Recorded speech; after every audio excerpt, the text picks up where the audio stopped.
bagi Sayyidina Muhammad sallallahu alaihi wasallam dan dikumpulkan bersama Sayyidina Muhammad sallallahu alaihi wasallam kelak di dalam surga Allah Subhanahu wa taala. Amin Allahumma amin.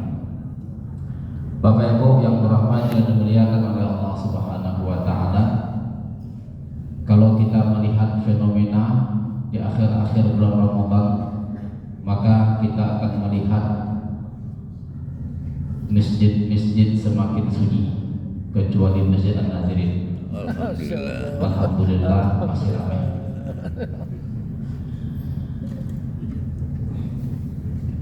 Ketika melihat fenomena seperti ini, janganlah kita merasa heran. Jangan kita merasa bahwa ini sesuatu yang luar biasa. Tidak. Ini adalah sesuatu yang biasa. Mengapa? Karena bulan Ramadan itu semakin di akhir itu semakin istimewa. Semakin di akhir semakin istimewa. Dan sesuatu yang istimewa itu hanya diperuntukkan untuk orang-orang yang istimewa. Serta orang yang istimewa itu biasanya sedikit. Karena dia istimewa. Kalau dia banyak itu orang biasa. Jadi ketika Allah Subhanahu wa taala masih memberikan kemudahan kepada kita untuk melakukan berbagai ketaatan kepada Allah sampai di penghujung bulan Ramadan, itu artinya Allah Subhanahu wa taala ingin menjadikan kita sebagai hamba-hamba yang istimewa, berada di waktu yang istimewa. Ini yang pertama. Jadi bersyukurlah kepada Allah Subhanahu wa taala. Selanjutnya Bapak Ibu yang dirahmati Allah Subhanahu wa taala, Al-Imam Al-Bukhari dalam kitabnya Sahih Al-Bukhari ada satu bab di dalam kitab tersebut, nama babnya Babul Amal bil Khawatim. Bab amal itu dilihat di ujungnya. Ada satu hadis yang beliau jelaskan di situ, hadisnya cukup panjang. Dan di penghujung hadis itu disebutkan bahwa Rasul sallallahu alaihi wasallam bersabda, innamal a'malu bil khawatim. Sesungguhnya amal itu dilihat di ujungnya. Sesungguhnya amal itu hanya dilihat di penutupnya.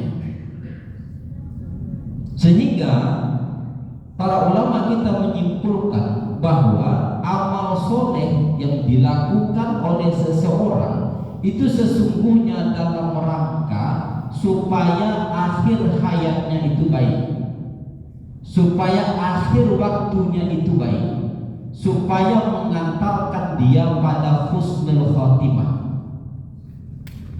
Kalau satu amal ternyata tidak mengantarkan seseorang pada husnul khotimah, itu berarti amalnya ada masalah. Inilah yang disebutkan oleh Al-Imam Ibnu Ajibah Al-Hasani dalam kitabnya Al-Hikam. Kata beliau, rubbama fataha laka babal ta'ah wa ma fataha laka babal qabul. Boleh jadi Allah Subhanahu wa taala membukakan pintu ketaatan, memudahkan pada seseorang untuk melakukan ketaatan, tetapi Allah Subhanahu wa taala tidak membukakan pintu qabul. Mengapa demikian? Karena tanda dari ibadah kita diqabul oleh Allah Subhanahu wa taala, diterima oleh Allah Subhanahu wa taala ketika amal tersebut mengantarkannya pada baik di akhirnya. Jadi mudah-mudahan amal yang kita lakukan ini mengantarkan pada baik di akhir. Kalau bulan Ramadan, baik di akhir bulan Ramadan. Kalau dalam kehidupan kita secara umum, baiklah kehidupan kita di akhirnya nanti. Dan biasanya baik di akhir itu ditentukan oleh baik di awal. Kata Al-Imam Ibnu Athaillah As-Sakandari, man asraqat bidayatuhu asraqat nihayatuhu. Siapa yang bercahaya di awal, baik di awal, maka biasanya baik di akhir, bercahaya di akhir. Dan Bapak Ibu yang dirahmati Allah, akhir itulah yang menentukan apakah kita ini baik atau tidak. Itu ditentukan pada apakah akhirnya baik atau tidak. Sehingga amal soleh itu disebut dengan amal soleh kalau dia mengantarkan pada kesolehan di akhir. Nah, selanjutnya Bapak Ibu yang dirahmati Allah Subhanahu wa taala, penjelasan ini juga menunjukkan bahwa ada tuntutan pada kita untuk mengistiqomahkan amal, untuk mendawamkan amal, untuk menjadikan amal kita itu berkelanjutan. Mengapa? Karena harapannya baik di akhir. Inilah yang disebutkan oleh Ibunda Aisyah, sebuah hadis yang juga dikeluarkan oleh Al-Imam Al-Bukhari dalam kitabnya Sahih Al-Bukhari. Kata baginda Muhammad sallallahu alaihi wasallam, hadis ini kadang-kadang dinisbahkan kepada Ibunda Aisyah, kadang-kadang dinisbahkan kepada baginda Muhammad sallallahu alaihi wasallam. Kata baginda Muhammad sallallahu alaihi wasallam, sebaik-baik amal atau amal yang paling dicintai oleh Allah Subhanahu wa taala adwamuha wa in qallah. Amalan yang paling diistiqomahkan, amalan yang paling rutin kita lakukan, walaupun amalan tadi sedikit. Inilah amalan yang paling dicintai oleh Allah Subhanahu wa taala. Mengapa demikian? Karena amal yang istiqomah itu adalah amal yang dibawa di akhir hayat. Amal yang nanti akan menjadikan kita husnul khotimah di akhir. Nah, cuman dalam hadis tadi jangan salah paham. Karena ada juga orang yang salah paham, oh kalau kayak gitu Ustaz, amal yang paling baik itu adalah amal yang paling sering dilakukan, paling istiqomah dilakukan walaupun sedikit. Oh, kalau kayak gitu aku cuma sholat maghrib saja, itu yang aku istiqomahkan, sholat yang lain tak perlu. Mengapa? Karena hadis saya mengatakan wa in qallah, walaupun sedikit. Nah, terkait dengan hadis ini adalah hal-hal yang disunnahkan, bukan hal-hal yang diwajibkan. Kalau yang diwajibkan mau tidak mau sholat 5 waktu, tidak boleh ada tawar-menawar di situ, kecuali kalau dia berada pada kondisi yang disyariatkan. Di dalam syariat ada rukhsah, ada keringanan. Ya. Tapi kalau tidak, ya tidak. Yang dimaksud di sana adalah amal-amal yang sunnah, yang paling kita istiqomahkan. Itulah yang paling dicintai oleh Allah Subhanahu wa taala. Dalam hadis yang lain, hadis yang diriwayatkan juga oleh Imam Al-Bukhari dari Abu Hurairah sahabat Rasul sallallahu alaihi wasallam, hadis ini dinisbahkan oleh Rasul sallallahu alaihi wasallam kepada Allah Subhanahu wa taala. Sehingga hadis ini disebut dengan hadis qudsi. Hadis yang sering kita sebut dengan hadis wali. Karena di awal hadis tersebut menyatakan man adali waliyan faqad adantu bil harbi. Siapa yang memusuhi waliku maka dia ngajak aku perang, kata Allah Subhanahu wa taala. Pada penggalan hadis tersebut ada satu ungkapan yang amat sangat baik. Apa kata Allah Subhanahu wa taala? Wa ma yazalu 'abdi yataqarrabu ilayya bin nawafili hatta uhibbahu. Dan senantiasalah hambaku melakukan amal-amal yang disunnahkan atau amal-amal nawafil. Kata kuncinya wa ma yazal, senantiasa, sampai hatta uhibbah, kata Allah, sampai aku mencintainya. Jadi sebab cinta Allah Subhanahu wa taala kepada kita itu diantaranya adalah dengan menjadikan amal-amal sunnah adalah amal yang senantiasa kita lakukan. Contoh, ketika kita melakukan sholat, ini kan kita di bulan Ramadan ini selalu rajin sholat malam. Kekalkanlah sholat malam itu di luar bulan Ramadan, walaupun sedikit, tapi kekalkanlah dia. Selanjutnya di bulan Ramadan ini kita sering melakukan membaca Al-Quran. Kekalkanlah membaca Al-Quran itu sampai akhir hayat kita.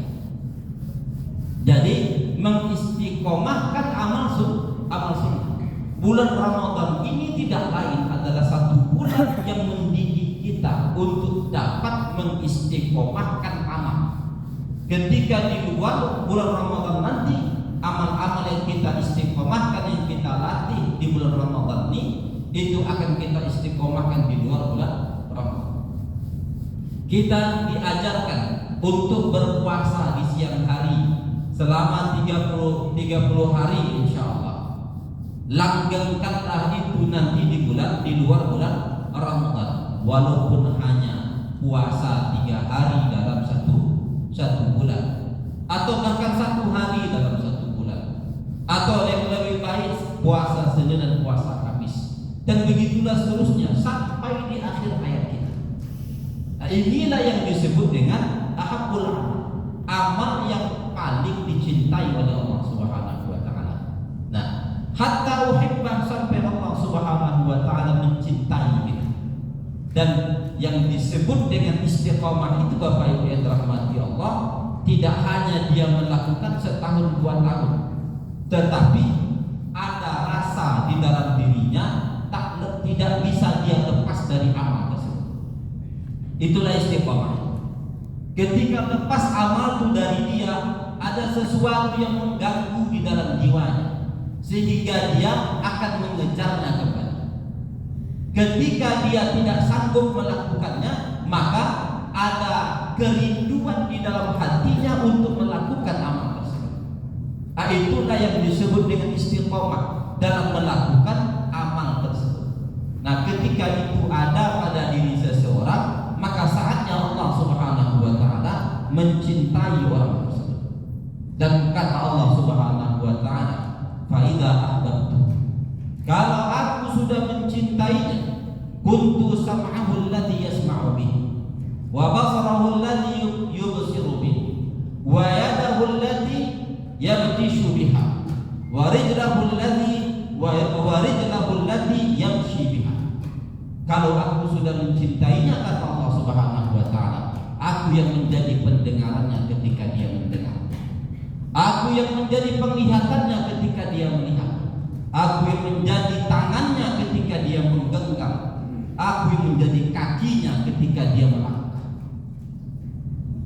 Memang ungkapan ini dipahami secara majas oleh para ulama, karena tak mungkin Allah menjadi kuping kita, Allah menjadi telinga kita, tidak mungkin. Maka apa yang dimaksud? Yang dimaksud adalah ada 2 di sini. Anggota tubuhnya akan melakukan sesuatu yang baik, yang diridhai oleh Allah Subhanahu wa taala. Tidak ada yang didengarnya kecuali kebaikan, tidak ada yang dilihatnya kecuali kebaikan, tidak ada yang dilakukan oleh tangannya dan kakinya kecuali itu kebaikan. Mengapa? Karena Allah sudah menjadi anggota tubuhnya ketika melakukan sesuatu, maka perlakuannya itu adalah sesuatu yang baik. Jadi tanda seseorang yang mendapatkan cinta dari Allah sebab istiqomah di dalam amal, ketika anggota tubuhnya tidak melakukan kecuali yang baik-baik.